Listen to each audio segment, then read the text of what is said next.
PRP यानी कि platelet rich plasma दोस्तों एक ऐसी थेरेपी है जिसका इस्तेमाल आजकल अलग अलग तरह की बहुत सारी बीमारियों में किया जा रहा है।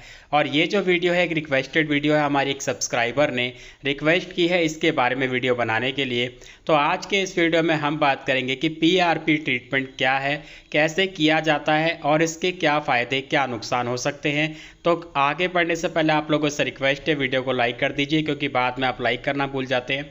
लाइक करने के साथ साथ इसको ज़्यादा से ज़्यादा शेयर कीजिए फेसबुक और व्हाट्सएप पे, ताकि हर किसी तक जानकारी पहुंचे और वो भी इसका फ़ायदा उठा सके।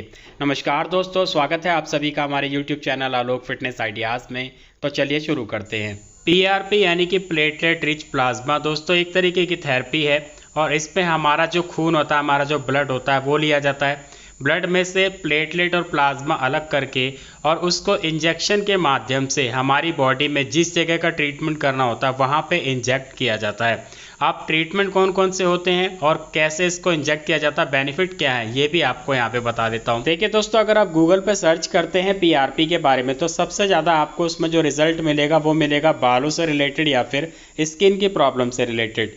और जैसे कि आजकल जो है बाल्डनेस की, हेयर फॉल की प्रॉब्लम ज़्यादा हो रही है, तो ऐसे में डॉक्टर जो है, जो डर्मेटोलॉजिस्ट होते हैं, जो स्किन के डॉक्टर होते हैं, वो हेयर फॉल के लिए या फिर बाल्डनेस के ट्रीटमेंट में पीआरपी का सबसे ज़्यादा इस्तेमाल करते हैं। दोस्तों होता क्या है कि जब हमारे बालों की जड़ें कमज़ोर होने लगती हैं और हमारे बालों को पोषक तत्व नहीं मिल पाते हैं, तो ऐसे में हमारे बाल पहले पतले होते हैं, कमज़ोर होते हैं, उसके बाद टूट के गिरने लग जाते हैं।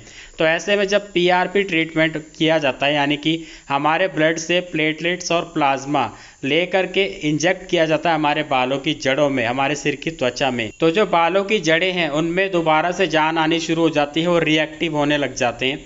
ऐसे में क्या होता है, जो हमारे बाल कमज़ोर हो गए हैं वो मजबूत होने लग जाते हैं और बाल टूटने बंद हो जाते हैं। ठीक इसी तरीके से अगर हम इनफर्टिलिटी की बात करते हैं तो महिलाओं में क्या होता है कि एक एज के बाद उनके अंडे कम होने लग जाते हैं या फिर बहुत कम रह जाते हैं। तो ऐसे में ओवरी क्या करती है, जो बचे हुए अंडे होते हैं उनको प्रोड्यूस नहीं करती है, एग की क्वालिटी भी ख़राब हो जाती है। इसके अलावा दूसरी चीज़ क्या होती है कि यूट्रस जहाँ पे इम्प्लांटेशन होता है, यानी कि जब बच्चा भ्रूण के रूप में होता है तो वहीं बच्चेदानी में जाकर के इम्प्लांट होता है, वहीं पे पूरे 9 महीने बढ़ता है। तो बच्चेदानी कमज़ोर होती है, इस केस में क्या होता है कि इम्प्लांटेशन फेल हो जाता है।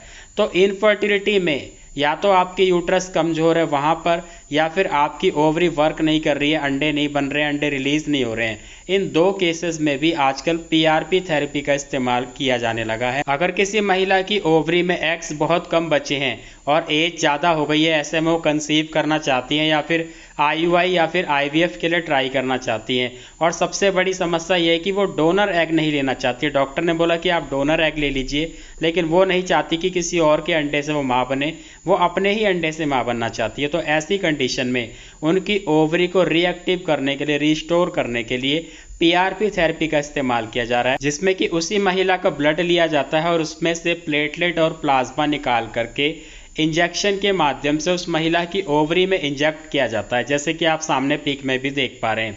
और ऐसा करने से क्या होता है कि ओवरी जो है फिर से काम करना शुरू कर देती है और वहाँ पे जो एग्स बचे हुए हैं वो ग्रो करने लग जाते हैं, उनकी क्वालिटी भी अच्छी हो जाती है। ये चीज़ की जाती है आईवीएफ की कंडीशन में, और इंजेक्शन के माध्यम से उन तैयार हुए फॉलिकल्स को, यानी कि एग्स को बाहर निकाल दिया जाता है और उसके बाद उनको फर्टिलाइज कराया जाता है। तो यहाँ पे आप एक चीज़ समझ गए होंगे कि ये चीज़ तो ठीक है कि आप जो है पीआरपी थेरेपी करवा लेंगे, लेकिन आप नेचुरली कंसीव करना चाहते हैं पीआरपी करा के, तो इस चीज़ के चांसेस बहुत कम हैं। ये चीज़ जो है डॉक्टर आईवीएफ की कंडीशन में ही ट्राई करते हैं। इसके अलावा दूसरी कंडीशन जो मैंने अभी बताई कि बच्चेदानी वाली, जिन महिलाओं की बच्चेदानी कमज़ोर होती है, उनकी एंडोमेट्रियम ठीक तरीके से तैयार नहीं हो रही है, ऐसे में वो माँ बनना चाह रही है, तो डॉक्टर क्या करते हैं कि पहले उनकी बच्चेदानी को ठीक करने के लिए, उनकी एंडोमेट्रियम सही तरीके से बनने लग जाए, इस चीज़ के लिए पीआरपी थेरेपी करते हैं। क्योंकि दोस्तों एग निकाल करके बाहर फर्टिलाइज करा लिया जाएगा, वो भ्रूण भी बन जाएगा, लेकिन उसको इम्प्लांट तो आपकी बच्चेदानी में ही किया जाएगा, और अगर आपकी बच्चेदानी कमज़ोर है तो वो इम्प्लांटेशन फेल हो जाएगा और आईवीएफ फेल हो जाएगा। तो इसलिए आपकी बच्चेदानी को तैयार किया जाता है पीआरपी के माध्यम से, और पीआरपी करने के बाद जो एंडोमेट्रियम है फिर से नेचुरली अपने आप बननी शुरू हो जाती है, बच्चेदानी जो है रिएक्टिव हो जाती है, स्ट्रॉन्ग होने लगती है, और वो इम्प्लांटेशन के लिए तैयार हो जाती है और उसके बाद IVF की प्रक्रिया की जाती है। अब आप में से बहुत सारे लोग ये भी सोच रहे होंगे कि इसका रिजल्ट कितना है, रिजल्ट आता भी है नहीं आता है। तो यहाँ पे एक चीज़ बताना चाहूँगा, देखिए मैंने भी इसके बारे में बहुत रिसर्च की है और मुझे भी अभी तक कोई ठोस जानकारी नहीं मिल पाई है कि इसके सक्सेसफुल होने के चांसेस कितने हैं। तो अगर आप इसके बारे में सोच रहे हैं तो एक बार अपने गायनिकोलॉजिस्ट से ज़रूर कंसल्ट करें। मैं मिलता हूँ आपसे अगले वीडियो में। धन्यवाद।